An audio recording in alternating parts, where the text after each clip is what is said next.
I'm starting to run a little low on ideas for videos, so I figured I'd dedicate a short video to this. The Transgender Pride Flag. According to my research, the flag was designed by Monica Helms. It was first shown at a pride parade in Phoenix. As you can see, the flag is very simple. You only have 5 stripes. The 2 blue ones on the outside represent the boys. 2 pink ones on the inside represent the girls. Then you have this white stripe here in the middle, which is for everyone else. It could be for those that are transitioning, those that have no gender, those that are intersex, and those that identify as non-binary. Just in case, I feel I should define these 2 terms. First we have binary, coming from the root word bi, which means 2. The 2 in this case refers to gender identity. I am binary, since I identify myself as a woman. Non-binary is third gender, where they neither identify man or woman, or they identify as both in ways. It all depends on how they feel about their gender identity. Intersex is a much easier definition. I believe the old term used to be hermaphrodite offhand. Basically, what intersex means is that you were born with, say, male reproductive organs, but you develop female characteristics such as larger hips or male breasts. Come to think of it, is there such a thing as male breasts? Yeah, but I think most people just call them man boobs in all honesty. Anyways, these are how I know the terms. If you identify as either intersex or non-binary and I got the definition way off, feel free to educate me. I'd rather be spreading the correct definition rather than some sort of disbelief. At times I thought it would be better that the white stripe would be purple, a combination of blue and pink. However, when I go back to color theory, I'm reminded that white is the absence of color. This makes sense, it represents multiple entities rather than just blending of male and female. How come it seems like we use blue as a color typically associated for males? Many years ago I got this big book here, the Big Book of Amazing Facts. While it's really more of a kid's book in terms of how easy it is, there are a lot of strange and interesting facts in here. And one of them, says right here, is why do we use blue for baby boys and pink for girls? Now I've read this before and they don't really give a really good definition as to why pink is considered a female color, but they give a rather interesting interpretation as to why blue is a male color. I'll read aloud. In ancient times, people believed that evil spirits can do harm to infants. They also believed that these evil spirits were allergic to certain colors, especially blue. Since blue was the color of the heavenly sky, it was the color that was supposed to make evil spirits powerless and drive them away. This belief in the powers of blue still exists in some parts of the world today. This book was written in the 1970s, so it's hard to say if that still holds up or not. In the Middle East, Arabs often paint the doors of their houses blue to frighten away demons.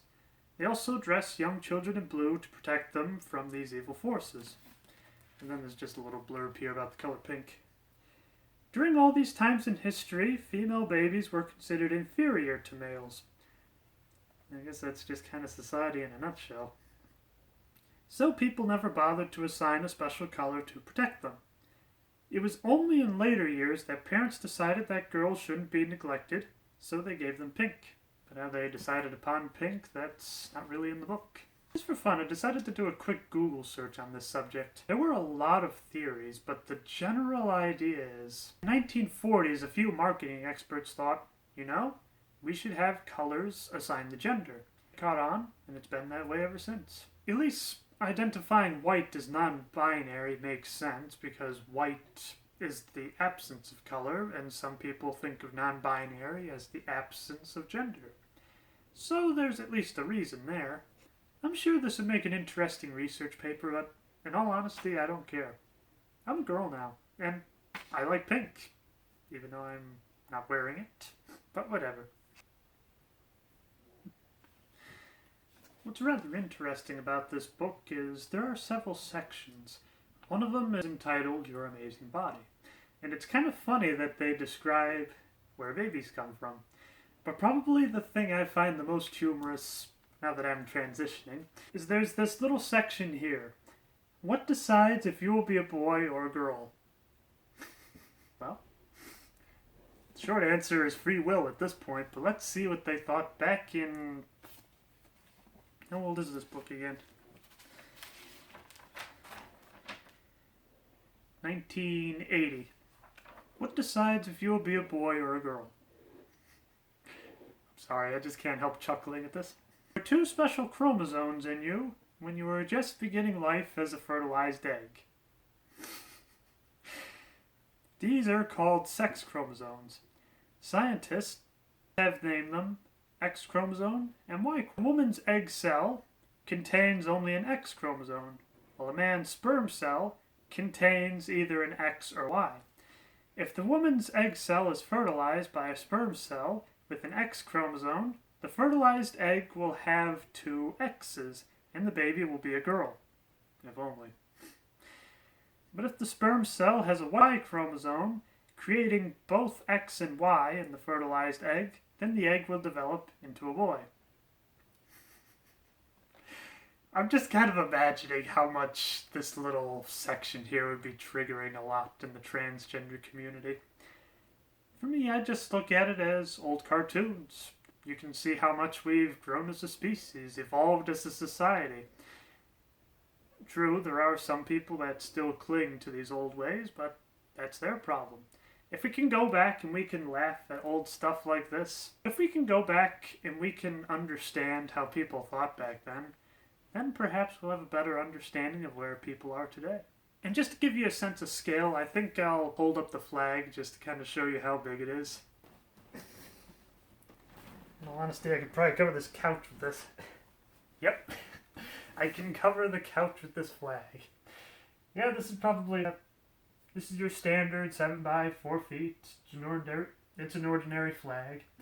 Although I will say, a little disappointed that it's made out of more like a tablecloth material than, say, cotton.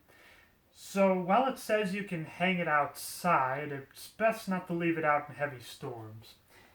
But for now, I just kind of hang it, kind of like a tapestry in the olden days. So like I said, I'm running a little low on ideas, so if you have any ideas for other videos I can do, feel free to ask. If you want talking points, that's easy to do. If you want reviews, those are going to take a while. But I am completely open to suggestions. I can maybe start gaming again if you want, but I always find when it's just me, either I talk way too much or I don't talk at all. But who knows? We'll see what happens. Until next time, be yourself, no matter who that is.